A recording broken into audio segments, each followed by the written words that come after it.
kora icyiza ureke ikibi nyamuneka ujye wumvira bidatinze, kuko iyo utinze ugera muri faze twita anesthesie de la conscience, cyangwa umutimanama watewe ikinya.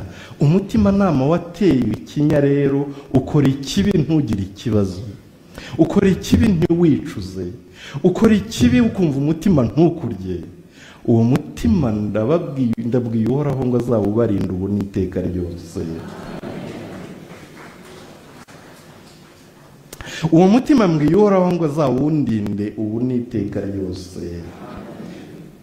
Uwo mutima mbwiye Uhoraho ngo azawuturinde twese aho tuva tukagera ubu n'iteka ryose. Iyo Yezu akomanga rero abakomanga kuri wa mutima nama kugira ngo akwibutse ko ugomba gukora icyiza ukareka ikibi. Iyo agize ibyago agasanga warasinziriye rero ibyo nibwo byo byago byacu. Aho niho mbibutsa ngo nitwibutse kongera gukangura umutima nama. Muzi ukuntu bakangura umutima nama? Uwutoza buhoro buhoro kongera kwinjira mu murongo wo gukora icyiza ukareka ikibi, maze wanakora ikibi kikakurya kikakubabaza ukakicuza bidatinze. Nguwo umutima nama wumva ijwi rikoma